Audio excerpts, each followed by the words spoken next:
اللہ تعالیٰ جب کسی سے بھلائی کا فیصلہ کرتے ہیں، جب مسکراتے ہیں اللہ، تو پھر دنیا سخت کر دیتے ہیں، پھر مسائل آتے ہیں ہم. دنیا سخت کس کی سب سے زیادہ ہے؟ جو کانفیڈنس میں سب سے لو ہے، اس کے لیے دنیا سب سے سخت ہے. سو اپنے کانفیڈنس کو اپنی کیپیبلٹی پہ رکھنا چھوڑ دیں، یہ فزکس کیمسٹری بایولوجی کو چھوڑیں. اللہ، دیٹس اٹ، صرف اللہ عز و جل. دعا اتنی بڑی چیز ہے جو آپ کو اللہ سے کنیکٹ کرتی ہے کہ اللہ مجھے تو چاہیے، مجھے کیمسٹری نہیں چاہیے، مجھے میرا سیروٹونن نہیں چاہیے، مجھے تو چاہیے. مجھے کسی بھی شخص میں، کوئی بھی انسان کو میں دیکھوں تو میں کمپیئر نہ کروں، کیونکہ مجھے یہ نہیں بننا، مجھے تو چاہیے بس.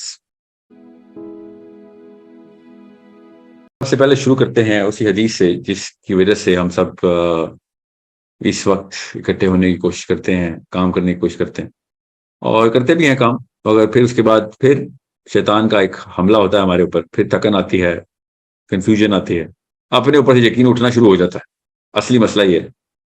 اور میرا موقف یہ ہے کہ انسان کو اپنے اوپر سے کبھی بھی یقین نہیں اٹھ سکتا. انسان کے اوپر کیپیبلٹی نہیں ہے اپنے اوپر سے یقین اٹھانے کی. اس کو اصل میں اللہ تعالیٰ نے سب سے پہلے اسی بات کو ایڈریس کیا ہے کہ تو اور تیرا یقین اصل میں آپس میں کوہیرنٹ ہو نہ ہو اس سے فرق نہیں پڑتا. اگر تو اپنے اوپر ہی رہے گا تو رہ جائے گا. تو اپنے اوپر یقین نہ کر، میرے اوپر یقین کر. اللہ تعالیٰ نے شروع دن سے یہ بتایا کہ آپ اللہ پہ یقین کریں. اللہ تعالیٰ نے یہ پورا کا پورا معاملہ خود ہاتھ سے لکھا ہوا ہے. ایک خاص پوائنٹ سے لے کے دوسرے پوائنٹ تک لے کے جانا ہے، جس کو ہم تو سمجھ لیں، نہیں سمجھ آ رہی تو اللہ پہ چھوڑ دیں. اگر ایک بچے کو یہ معاملہ ہو اور اس کو اپنے باپ پہ سے یقین اٹھ جائے تو اس کو ہم بیمار کہتے ہیں، سائیکالوجسٹ کے پاس لے کے جاتے ہیں، اس کو دوا دارو کی جاتی ہے اس کے ساتھ کہ بھائی کیا ہو گیا، کیوں ٹرسٹ، تمہارا باپ ہے، ماں ہے، انہوں نے تمہارے ساتھ جو کچھ بھی کیا ابھی تک، جتنے پل بڑھ گئے ہو، اس کے بعد تمہارا کس بیس کے اوپر ہے باپ یا ماں پہ یقین اٹھ رہا ہے. اس کو ٹرسٹ ڈیفیسٹ کہتے ہیں، اس کو ڈسنس بولتے ہیں، اس کو ہزاروں بیماریوں کی جڑ ہے. اس کے بعد ڈپریشن شروع ہو جاتی ہے، اس کو وہ سیلف ورتھ لوز کر جاتا ہے، سیلف اسٹیم فریکچر ہو جاتی ہے. یہ معاملہ ہمیں گھر میں سمجھ آ جاتا ہے، مگر ہمیں اللہ کے ساتھ یہ معاملہ سمجھ نہیں آ رہا، اسی لیے قرآن سمجھ نہیں آ رہا. سب سے پہلے اس فلسفے کو سمجھیں کہ اللہ تعالیٰ نے سب سے پہلے قرآن پاک میں اپنی ذات کو اسٹیبلش کروایا ہے کہ آپ لوگ بے شک اپنے اوپر زیرو یقین رکھتے ہوں، کوئی فرق نہیں پڑتا، ایک خاص جرنی سے اوپر جائیں، اپنی شعور کی جرنی، اور آپ کو سمجھ آ رہے گی کہ آپ کے اوپر یقین اتنی ضروری چیز نہیں ہے جتنا آپ کا اللہ کے اوپر یقین. اور جب آپ کو یہ یقین اسٹیبلش ہو جائے گا تو آپ کی اپنی سیلف ورتھ بھی بڑھ جائے گی، سیلف اسٹیم بھی بڑھ جائے گی. یہ بات ہمیں سمجھ نہیں آ رہی. اس وجہ سے اللہ اکبر کا مطلب ابھی تک سمجھا نہیں سکا کوئی. سوچیں، سبحان اللہ کا مطلب نہیں سمجھا سکا. اللہ تعالیٰ پہلے دن سے بتا رہے ہیں کہ تم اپنی اوقات میں کچھ بھی نہیں ہو. تمہاری اوقات ہی تب بنتی ہے جب تم میرے ساتھ اٹیچ ہو جاتے ہو. دیکھ لو جو کوئی کر سکتے ہو، دیکھو پھر کیا ہوتا ہے. زیادہ سے زیادہ کیا کرو گے؟ ظلم ہی کرو گے. یہ میں آج بتا رہا ہوں اپنے اوپر رہنے کی. انسان اگر اپنے اوپر رہے تو پھر اپنی جبلت عیاں کر دیتا ہے. اس لیے اس روح کی آواز سننی پڑتی ہے جو اللہ نے اپنی فطرہ پہ بنائی، اور اس روح کو اللہ تعالیٰ نے اپنے سے کنیکٹ کروایا کہ میں اپنی جو سگنیچر ہے اپنی فطرہ پہ پیدا کرتا ہوں تمہیں، اپنی مرضی کی فطرہ پہ. اس کا یہ مطلب ہے میں اپنی مرضی کی فطرہ پہ پیدا کرتا ہوں، اور تمہیں ابھی تک نہیں سمجھا آ رہی، اور نہ ہی میں نے تمہیں سمجھانا ہے کہ روح کیا ہے. اس چھوٹے سے برین میں یہ کیپیبلٹی نہیں کہ اس پلانٹ میں آ کے یہ برین روح کے کانسیپٹ کو کی ایکسپلینیشن کو سمجھ سکے. اس کے بعد اپنی جب آپ کو یہ بات سمجھ آ رہی تھی تب آپ کو اللہ اکبر کا مطلب پتہ چلتا ہے، تب آپ کو لا الہ الا اللہ کا مطلب پتہ چلتا ہے کہ بھئی میں اگر اللہ کے علاوہ کسی بھی اور کانسیپچلائزیشن کے اندر اپنے آپ کو اسٹیبلش کر رہا ہوں تو لا الہ الا اللہ کو میں نے نلیفائی کر دیا، میں نے سپر سیڈ کرنے کی کوشش کی. تب پتہ چلتا ہے شرک کتنا بڑا گناہ ہے، تب پتہ چلتا ہے طاغوت کیوں اتنا بڑا گناہ ہے. اللہ تعالیٰ کو ہمارے گناہ کرنے کے بدلے نہیں لینے کا آخرت میں. اللہ تعالیٰ نے ہماری بہتری کے لیے دنیا کے اندر یہ سارے معاملات اور اصول بتائے تھے. یہ ہمیں جنت میں جا کے پتہ چلے گا، آخرت کے دن پتہ چلے گا کہ یہ دنیا کے اندر سارا کا سارا معاملہ میرے لیے کیا تھا اللہ تعالیٰ نے، اور ہم سمجھ سے اللہ نے اپنے لیے کیا ہوا ہے. جیسے اللہ کو ہماری توحید کی ضرورت ہے، نعوذ باللہ.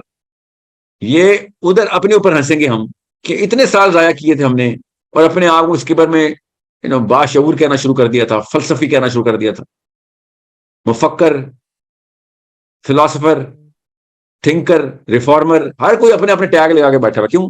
لا الہ الا اللہ سمجھ نہیں آ رہا. کہ اپنے آپ کو اللہ تعالیٰ کے حوالے کر، اور تو دیکھ اپنی اوج تو دیکھی، پھر تو کام وہی کرنے پڑیں گے جو دنیا کی لوگوں کی فطرہ کی آواز ہے، تجھے خود سیٹسفیکشن ہوگی اس میں، مگر کیپیبلٹی تیری تب بڑھے گی اور بنے گی جب تو اپنے آپ کو اللہ کے حوالے کر دے گا۔ اس کے بعد سب سے پہلا فائدہ کیا ہوگا؟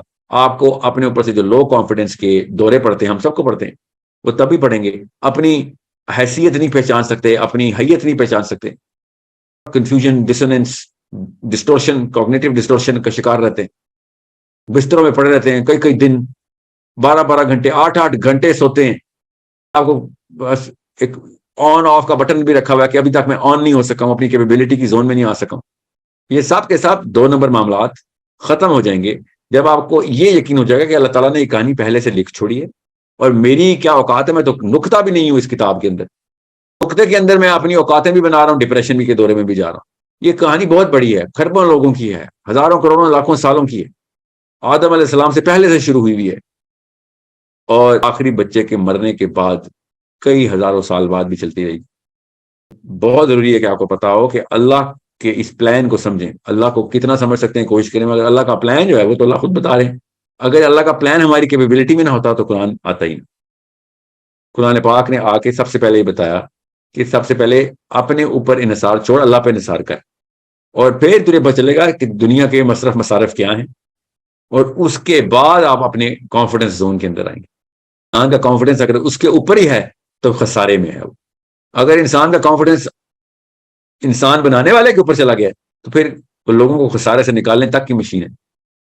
اس لیے میں آئی ایم ایس کے لوگوں سے بار بار بتا رہا ہوں آپ کو، آپ نے کسی بھی موقع کے اوپر نہ اپنے اوپر انحصار کرنا ہے نہ میرے اوپر، آپ نے اللہ پہ انحصار کرنا ہے، اور اللہ کے گریٹر پلان کو سمجھیں جو کہ دنیا کے اندر کس طریقے سے مینیفیسٹ کرتا ہے، ظہور پذیر ہوتا ہے، اور اس کا حصہ بنے۔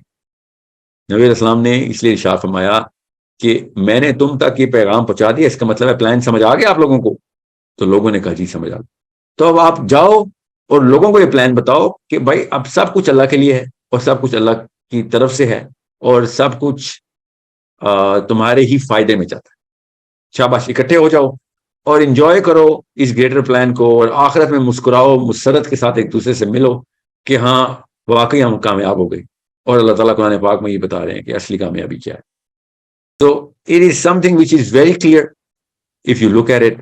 اور اللہ تعالیٰ نے کہا تھا نہیں سمجھ آ رہی فکر نہیں کرو، پہلے مان لے، تجھے سمجھ آ جائے گی، سمجھا دوں گا، سمجھ بھی آ جائے گی، ایک بار مان کے یہ پلان ہے۔ اب وہ ادھر ادھر سے گھات گھات کا پانی پی کے، ہر جگہ کا رگڑا کھا کے، سر کے بل گر کے، منہ کے بل گر کے، پھر کھڑا ہو کے آ کے اینڈ میں وہیں تو پہنچے گا۔ اور تو اگر یہ سمجھ رہا ہے کہ ہمارا کوئی اور ڈیکوئے پلان ہے تو فکر نہ کر، پرانے مفکرین سے پوچھ لے، اینڈ میں وہ بھی وہی پہنچے۔ تجھے کوئی نیا سیارہ نہیں مل گیا، تجھے کوئی نیا جسم نہیں مل گیا، وہی کچھ ہی ملا ہے جو پچھلے انسانوں کو ملا تھا، وہی سیارہ ہے، وہی چکا ہے جس میں گھوم رہا ہے وہ۔ اللہ تعالیٰ نے سورہ بقرہ میں کہا کہ دیکھو ذرا ان کو، اندھیرے میں چل رہے ہیں، بجلی چمکتی ہے، ہلکی سی دیر کے لیے وہ برق جب روشنی دیتی ہے تو آگے دیکھتے ہیں، ظاہر کتنا آگے دیکھ سکتے ہیں وہ آدھے سیکنڈ میں، تو دیکھتے ہیں کہ آگے گڑھا کدھر ہے، وہاں پہ نہیں قدم رکھنا، پھر وہاں پہ کھڑے ہو جاتے ہیں کیونکہ اتنا اندھیرا ہے، سمجھ نہیں آتی۔ یہی ہمارے ساتھ ہو رہا ہے، ہم مسلمانوں کے ساتھ ہو رہا ہے، ہمیں سمجھ نہیں آ رہی، پھر ڈپریشن میں چلے جاتے ہیں، پھر کوئی آیت سنتے ہیں، کوئی ایک بیان سنتے ہیں، پھر روشنی آتی ہے، پھر آگے چلتے ہیں، پھر اندھیرے میں چلے جاتے ہیں۔ دوائیاں، ہسپتال، psychologist, therapist, motivational speakers, religious speakers, پھر آتی ہے کوئی روشنی، پھر اندھیرا آ جاتا ہے، پھر بیوی بچے دیکھتے ہیں، اسکول، کالج، دفتر، جاب، پھر گم ہو جاتے ہیں، پھر سمجھ نہیں آتی کیا کریں، پھر واپس آتے ہیں ایک سیکنڈ کے لیے۔ اللہ تعالیٰ کہہ رہے ہیں کہ تو اصلی نور میں کیوں نہیں آ جاتا، کیوں یہ برق کا انتظار کرتا ہے کہ کب بجلی چمکے گی تو تھوڑی دیر کے لیے روشنی ہو جائے گی۔ اصلی نور کی طرف آ، روشنی ہی روشنی ہے، اور لوگوں کو پھر لے کے آ۔